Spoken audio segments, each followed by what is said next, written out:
सो hey guys, आप सभी का स्वागत है मेरे YouTube channel max PCM study point पर। यदि आप हमारे यूट्यूब चैनल पर नए हैं तो हमारी इस वीडियो को लाइक और सब्सक्राइब करना मत भूलिएगा। दोस्तों, यदि आज हम चालू कर रहे हैं क्लास 11th फिजिक्स का चैप्टर फर्स्ट फिजिकल वर्ल्ड, जो हम आपको अभी पढ़ाने जा रहे हैं, तो चलो शुरू करते हैं फिजिकल वर्ल्ड।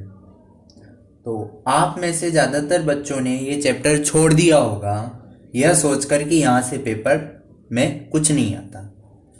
बिल्कुल सही बात है, यहाँ से पेपर में कुछ नहीं आता, फिर भी हम यह चैप्टर पढ़ेंगे। क्यों पढ़ेंगे ये chapter? To develop interest in physics. Physics में इंटरेस्ट पैदा करने के लिए, फिजिक्स में इंटरेस्ट डालने के लिए हमें पढ़ाई मार्क्स के लिए नहीं, नॉलेज के लिए करनी है, इसलिए पढ़ेंगे। इस चैप्टर में हम पढ़ेंगे कि फिजिक्स क्या है। जैसा आप स्क्रीन पर देख रहे हैं, इस चैप्टर में हम पढ़ेंगे फर्स्ट पॉइंट। आज का लेक्चर है, इस 1.1 पॉइंट जो है अपना, वो इसी पर बेस्ड है। हम इस पॉइंट को पूरा डिटेल में स्टडी करेंगे और एक्सप्लेन करेंगे आपको हम। तो ये जो आज का लेक्चर है पूरा का पूरा what is physics 1.1 class 11th physics NCERT का फर्स्ट पॉइंट, फर्स्ट चैप्टर का, इस पर बेस्ड है।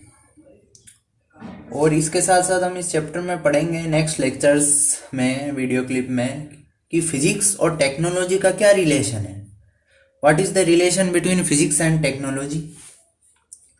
और बाद में सबसे महत्वपूर्ण कि फिजिक्स का स्कोप क्या है, कि जो फिजिक्स है अपनी, उसका स्कोप क्या है। मतलब मैं बताता हूँ कि हम अगले 2 साल 11th-12th में फिजिक्स में क्या क्या पढ़ेंगे और आगे क्या पढ़ेंगे, इसका स्कोप क्या है, इसका फील्ड क्या है, ये पढ़ेंगे। तो चलो शुरू करते हैं। और हमारी फर्स्ट जो है वो हेडिंग लगाते हैं, ये व्हाट इज़ फिजिक्स। आप अपनी स्क्रीन पर देख पा रहे होंगे व्हाट इज़ फिजिक्स, ये अपनी हेडिंग है। आज का लेक्चर कंप्लीटली इस पर ही बेस्ड है, तो आप ध्यान से सुने मैं क्या बता रहा हूँ। What is 1.1, what is physics, what is physics, ये अपनी फर्स्ट जो पॉइंट है वो है। व्हाट इज फिजिक्स, यदि हम इसकी डेफिनेशन पर जाएं, इसकी डेफिनेशन पर अगर हम जाएं, आप देख रहे होंगे आपकी स्क्रीन पर साफ साफ दिख रहा होगा डेफिनेशन, व्हाट इज फिजिक्स।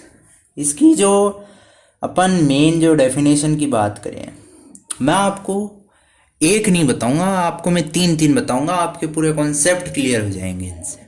अलग अलग लैंग्वेज, हर विद्यार्थी के हिसाब से बताऊंगा, अलग अलग लैंग्वेज में। इजी भी बताऊंगा, मीडियम भी बताऊंगा, हार्ड भी बताऊंगा। आपको जो करनी है वो करो, तीनों को सही माना जाएगा एवरी एग्जाम में, ये बात याद रखना आप।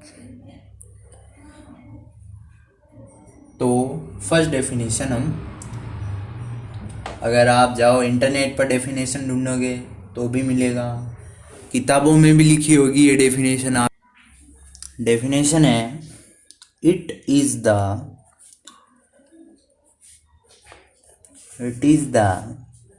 laws and principles, it is the laws and principles that governs the universe,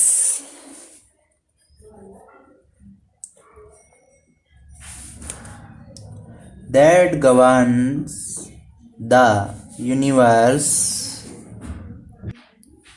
governs the universe। जो फिजिक्स है, इसमें पूछा व्हाट इज फिजिक्स। फिजिक्स को हम हिंदी में कहते हैं भौतिक विज्ञान। कि भौतिक विज्ञान क्या है, तो इसकी पहली परिभाषा दी है, it is the laws and principles that governs the universe. यह परिभाषा है इसकी। इसका मतलब है इस पूरे ब्रह्मांड के होने वाले जितने भी फिनोमिनाज है, इस डेफिनेशन का मैं मतलब बता रहा हूँ, नोट कर लीजिए, आपकी स्क्रीन पर साफ साफ दिख रही है अब। इस डेफिनेशन को, ये फर्स्ट डेफिनेशन है, प्रत्येक विद्यार्थी इसको कर सकता है, कोई बड़ी बात नहीं है।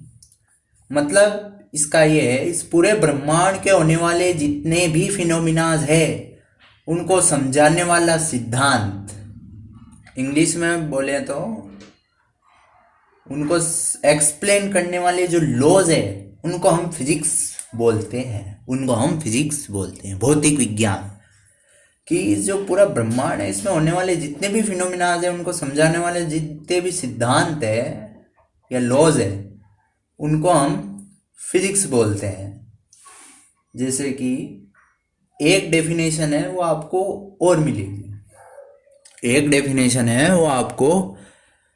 और मिलेगी, जो ये है।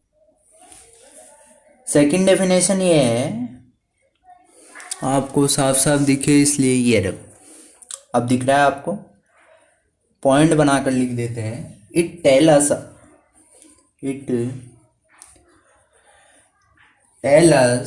why and how things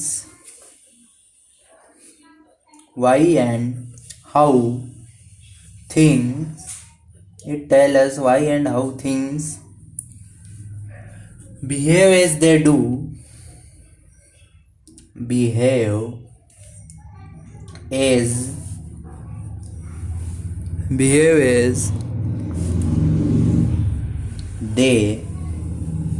as they do and help us to predict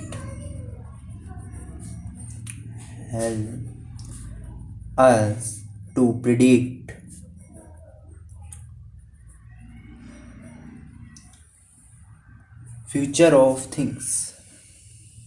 ये थोड़ी एक्स्ट्रा बोले तो हाई लेवल की है, ये हाई लेवल की है। इसको भी कर तो सकते हैं कोई भी, मैं जो डेफिनेशन बता रहा हूँ आपको एवरी एंगल से सही है, कोई से भी टीचर से पूछ लेना, विश्वास ना हो तो। It tell us why and how things behave as they do and help us to predict future of things. एस आपको दिख रही होगी डेफिनेशन पूरी। इसका मतलब मैं बताता हूँ। मतलब यह है कि हमको यह बताता है, भौतिक विज्ञान जो फिजिक्स है बताता है कि कोई चीज़ क्यों हो रही है, वाई क्यों हो रही है, कैसे हो रही है। कैसे मतलब हाउ, वाई एंड हाउ, इन दो का यहाँ पे बहुत बड़ा रोल है।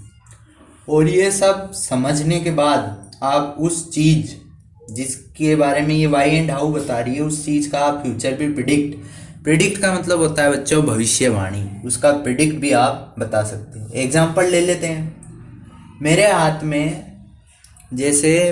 ये पेन है, मैंने इसको इस साइड से नीचे छोड़ दिया या नीचे गिरा दिया, तो पहला सवाल ये आता है कि ये जो पेन है नीचे क्यों गिरा, वाई।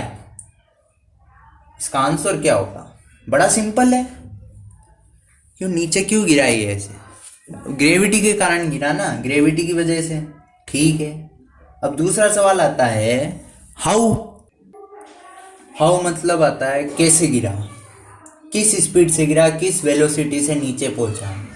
तो ये भी आप जान सकते हैं किससे, जैसे इक्वेशन ऑफ मोशन है अंडर ग्रेविटेशनल, इससे जान सकते हैं कि ये कैसे गिरा, किस स्पीड से गिरा, किस वेलोसिटी से ये नीचे पहुंचा। ये हाउ में आता है कैसे, तो आप जान सकते हैं ये सारी चीजें किस इक्वेशन से, किस चीज से, फिजिक्स में किस चीज से, equation of motion under gravitation, जैसे v equals to U plus A T, क्या v equals to U plus A T, इससे आप जान सकते हैं, वगैरह वगैरह लगा के आप जान सकते हैं, कोई बड़ी बात नहीं। तो आपको वाई और हाउ का इसमें पता चल गया फिजिक्स की डेफिनेशन। अब फ्यूचर प्रेडिक्ट करना मतलब, मान लो कहता हूँ इस पेन को मैं, ये जो पेन है इसको लेके मैं गिरा दूँ 200 मीटर ऊंची बिल्डिंग से, तो आप उस 200 मीटर ऊंची बिल्डिंग पर जाकर के देखोगे, बिल्कुल नहीं देखोगे ना। आप के पास इक्वेशन ऑफ मोशन, आप उससे कैलकुलेट करके बोल दोगे कि सर ऐसा है, ये फ्यूचर प्रेडिक्ट, आप सीधी सी आप। तो हम इससे फ्यूचर की थिंग्स का जो ये प्रेडिक्ट की बात हो रही है, ये देखिए फ्यूचर प्रेडिक्ट, तो आप इसके बारे में तो आप जान ही सकते हो। अब बात आ जाती है तीसरी की, ये जैसा मैंने कहा था आपको थर्ड, ये दो चीज़ें तो हो गई, आप समझ गए मेरे हिसाब से। नहीं समझे तो वीडियो को वापस स्काइप पीछे करके आप समझ सकते हैं, कोई बड़ी बात नहीं। अब थर्ड आती है, इसकी सबसे आसान भाषा में कहें तो सरल भाषा, सरल भाषा में कहें तो सरल भाषा, या इंग्लिश मीडियम वाले, मैं इंग्लिश मीडियम वालों को ही बता रहा हूँ, इजी लैंग्वेज। अब इजी लैंग्वेज में क्या होता है, देखो ये तीनों डेफिनेशन आप चला सकते हो कहीं भी, सबसे एक्यूरेट डेफिनेशन है। बाकी आपके टीचर क्या कराते हैं वो मेरे को नहीं पता। फिजिक्स क्या है, अपना ये क्वेश्चन है, फिजिक्स क्या है, what is physics, what is physics, ये अपना है। फिजिक्स क्या है, फिजिक्स है नेचर, प्रकृति, नेचर। फिजिक्स क्या है, फिजिक्स है नेचर, फिजिक्स इज नेचर। हमारे आसपास की दुनिया, या पहले इंग्लिश में बताते हैं, फिजिक्स आर द लॉज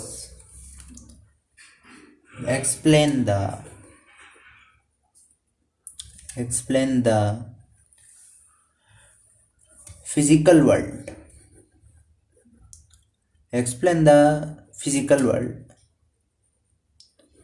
यह सबसे इसकी इजी डेफिनेशन आप अपनी स्क्रीन पर देख पा रहे होंगे कि physics are the laws explain the physical world. इसका मतलब क्या है मैं बताता हूँ। हमारे जो आसपास की दुनिया के जितने भी सिद्धांत हैं, चाहे वो ब्रह्मांड के हो, अपने आसपास के हो, हमारे आसपास या ब्रह्मांड के सारे सिद्धांतों या लॉज को, नियमों को समझाया जिसने, वो है फिजिक्स।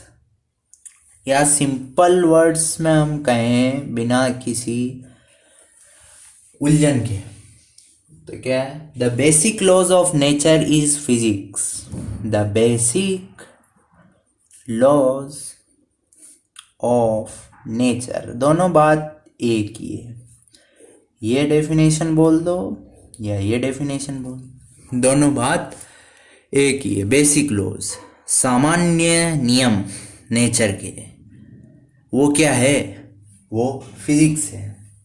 तो चलो व्हाट इज फिजिक्स, ये कांटा आपके क्लियर हुआ। अब आगे बढ़ते हैं। ज़िंदगी में हमेशा आगे बढ़ना चाहिए इंसान को, इसलिए हम भी आगे बढ़ रहे हैं। अब हम बात करते हैं फिजिक्स के दो बहुत ही बेसिक, फिजिक्स के दो बहुत ही बेसिक प्रिंसिपल्स हैं फिजिक्स के, जो बहुत ही बेसिक प्रिंसिपल्स हैं फिजिक्स के, वो दो है। कितने हैं, दो। फिजिक्स के दो बेसिक प्रिंसिपल्स की बात करते हैं अपन। पहला है यूनिफिकेशन। पहला क्या है, यूनिफिकेशन। अब दूसरा है रिडक्शनिज्म। दूसरा अपना आता है रिडक्शनिज्म। जो होशियार है बच्चे, उनको तो इनका नाम सुनकर ही पता पड़ रहा होगा, यूनिफिकेशन, रिडक्शनिज्म। तो इनके नाम में इनकी डेफिनेशन है, इनको ज़्यादा एक्सप्लेन करने की ज़रूरत नहीं है, पर ये इम्पोर्टेंट है बच्चों का माइंड टेस्ट करने के लिए। ये कई बार पूछ लिया जाता है इस चैप्टर में, बाई चांस, कभी कभी JEE 11 कभी भी आपके कोई एग्ज़ाम होंगे, पर नॉलेज के लिए तो अपन को अपने साथ रखना ही पड़ता है। तो बात आती है यूनिफिकेशन। अब बात कर लेते हैं यूनिफिकेशन की बच्चों। तो देखो, पहले यूनिफिकेशन की बात करें तो फिजिक्स में हमारा पहला एम, AIM, एम मतलब लक्ष्य है। फिजिक्स में हमारा पहला लक्ष्य यही होता है कि हम बहुत सारे फिनोमिनास को किसी एक लॉ की मदद से यूनिफिकेशन में हमारा और जितने भी बड़े बड़े फिजिसिस्ट हैं उन सब का एक ही लॉ रहता है। लॉ क्या एम रहता है कि बहुत सारे जो फिनोमिनाज होते हैं, फिनोमिनाज मतलब कि जो प्रोसेसेस होते हैं उनको एक लॉ से समझा दे। जैसे एप्पल का फॉल होना, हम देख रहे हैं एप्पल फॉलिंग, एप्पल का फॉल होना, तो Apple falling, moon revolution, moon rotation, moon rotate करता है ना, मून रोटेशन, पेंडुलम स्विंग, जो पेंडुलम स्विंग होता है वो, Apple falling, moon rotation, pendulum. अब देखो एप्पल, एप्पल कितना छोटा ऑब्जेक्ट है, मून कितना बड़ा ऑब्जेक्ट है, तो Apple falling, moon rotation, pendulum swing, पूरी दुनिया की बातें और एक सब कुछ एक ही लॉ से एक्सप्लेन हुई है। वो कौन सा लॉ है? Law of gravitation, law of gravitation.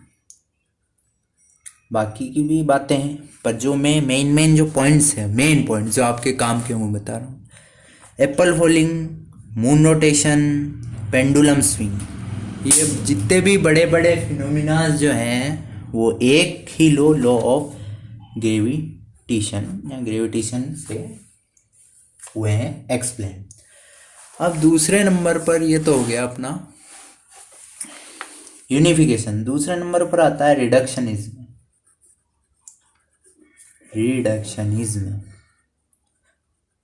Unification हो गया, उसके बाद आएगा अपना रिडक्शन। रिडक्शन का मतलब यूनिफाई, यूनिफाई मतलब जोड़ना, और रिडक्शन का मतलब तोड़ना। दोनों वर्ड से ही इसकी डेफिनेशन बन रही है। एक लॉजिकल क्वेश्चन है, एकदम दिमाग लगाने वाला। अब रिडक्शनिज्म की बात करें तो रिडक्शनिज्म बिल्कुल छोटा सा है, इसको तो लिखने की भी जरूरत नहीं है, समझो बस। मेन पॉइंट कहाँ आता है, अपने समझने का आता है मेन पॉइंट कि रिडक्शनिज्म यानी मानो आपके पास कोई बहुत बड़ी प्रॉब्लम है, बहुत बड़ा क्वेश्चन आ गया है, प्रॉब्लम क्वेश्चन, तो उसको छोटे छोटे पार्ट्स में तोड़ के उसको सोल्व कर लो, दैट इज रिडक्शनिज्म। कोई बड़ी चीज़ है, बड़ी प्रॉब्लम है, बड़ा क्वेश्चन है, लो ये, इसको स्मॉल पार्ट्स में तोड़ के यूं सॉल्व कर लेना ही क्या है? रिडक्शनिज्म है। किसी बड़े क्वेश्चन को, बड़ी प्रॉब्लम को, जो फिजिक्स है उसमें, ये इसका प्रिंसिपल है, सिद्धांत है फिजिक्स का। तो क्लियर होना चाहिए, दोनों क्लियर हो गए। रिडक्शनिज्म की definition, reductionism is breaking a very complex problem in smaller parts. मैं लिखकर बता दे रहा हूं आपको, रिडक्शनिज्म इज ब्रेकिंग ए, एकदम अप्लाइड डेफिनेशन है, breaking a very complex,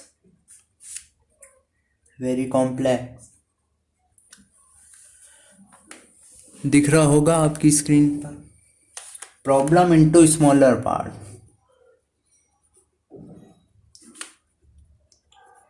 into smaller part, small parts. Reductionism, ये रिडक्शनिज्म की डेफिनेशन है। ये reductionism is breaking a very complex problem, यहाँ पे LEM, इनटू स्मॉलर पार्ट्स, कि एक जो बड़ी प्रॉब्लम है, कॉम्प्लेक्स प्रॉब्लम है, बड़ी सिचुएशन है, उसको छोटे छोटे पार्ट्स में टुकड़े करके सॉल्व करना ही रिडक्शनिज्म कहा जाता है।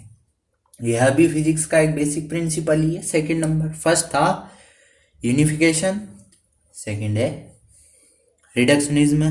तो स्टूडेंट्स, आज का जो अपना टॉपिक है ये व्हाट इज फिजिक्स, ये पूरा यहीं कंप्लीट होता है। और आप इस वीडियो क्लिप के भरोसे ही नहीं, इसके साथ साथ आप अपनी घर पे बुक से सेल्फ स्टडी भी किया कीजिए, क्योंकि जो मेन होता है पोर्शन ये बुक से ही होता है, और मैंने जितना भी है बुक से ही पढ़ाया है उससे एक्स्ट्रा में कुछ नहीं है, उससे कम भी कुछ नहीं है। सारा जो मैटर है वो बुक्स का है। तो दोस्तों आज इसी टॉपिक के साथ हम हमारी वीडियो क्लिप का एंड करते हैं और अगले वीडियो में हम इसके नेक्स्ट टॉपिक यानी scope and excitement of physics के साथ आपको मिलेंगे। दोस्तों हमारे चैनल को सब्सक्राइब करना मत भूलिएगा और वीडियो पसंद आई, मेरा एक्सप्लेनेशन अच्छा लगा तो एक लाइक भी कर दीजिए।